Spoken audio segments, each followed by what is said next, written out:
गाडी सकाळपासून दुसऱ्यांदा फिरताना संबंधित नागरिकांनी मला फोन करून सांगितली पहिल्यांदा राऊंड झाली साहेब, आत्ता मी बघितलं दुसऱ्यांदा परत एकदा गाडी भरती आहे.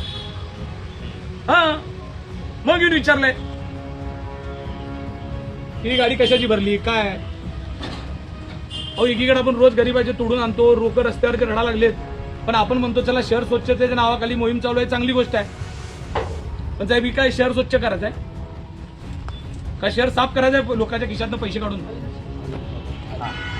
सर हे काय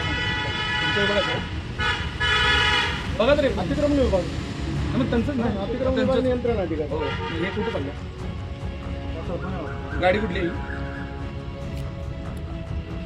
बाहेरची गाडी दिसती की व्यापार करायचं करा साहेब, करून टाका व्यापार. बघा त्याच्यामध्ये काय नाही, तुम्हाला काय करायचं करा, नियमाप्रमाणे काय करायचं करा. मॅडम आहेत खाते तुम्ही गाडी धरली ना, माल चोरी चालू म्हणताना तुम्ही काय करायचं करा. असं नाही, लोकप्रतिनिधी तुम्ही आहे. आम्ही काय ऐका नागरिकांचा फोन आला साहेब, तुम्ही आम्हाला एक सांगा ही गाडी तुम्हाला विचारून बाहेर चालली होती. यांना सांगतच नाही ना आम्ही. ठीक आहे. आता मग खाते प्रमुख मी आहे ना, मीच ती गाडीचे आधार कार्ड घेतो. आधार कार्ड आणि ज्याच्या पावत्यात आता एवढे टपरे आहेत. नाही आता भरलेली गाडी कोणाची चालली भरलेली गाडी देणार आहे ना त्याने. आधार कार्ड देणार आहे त्याने. कोण आहे आधार कार्ड दिल्याशिवाय मी गाडी बाहेर जाऊ देत नाही. एवढे जबाबदार आयुक्त असताना त्यांच्या समोर असं बोललं जातं तुमच्या दोघांच्या समोर.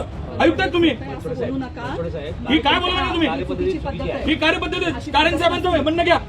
काय सांगाल कारण साहेब, सांगू कारण साहेबांनी एचओडी खाते प्रमुख समोर सांगता तुम्ही की आम्ही आता पावती देणार म्हणून.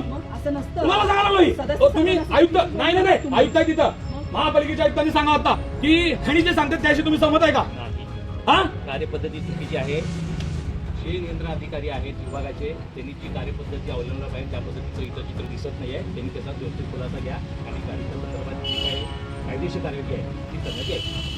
साहेब एफआयआर पोलीस लागले 2 मिनिट थांबा साहेब, तुम्ही स्वतः एफआयआरचा आदेश तुम्ही द्या. एफआयआर दाखल करा. सगळ्या विभागाच्या सगळ्या लोकांवर एफआयआर झाला पाहिजे. एफआयआर मध्ये काहीही नाही. जे इथं होते तुमच्याकडे अजून माझ्याकडे कॅमेरे आहेत, तिथले कॅमेरे तुम्ही तपासायचे, पोलीस तपासतील. तुम्ही नाही हात लावाच त्याला, तिथं पोलीस त्याला त्या कॅमेऱ्याला हात लावतील. तुम्ही नाही, पहिला फक्त एफआयआर तुम्ही द्यायचा. आणि तुम्हाला जर माहित नसेल तर तुम्ही एफआयआर देऊ शकता. तुमच्यावर द्यायची असेल तर आम्ही देतो. बरोबर आहे का.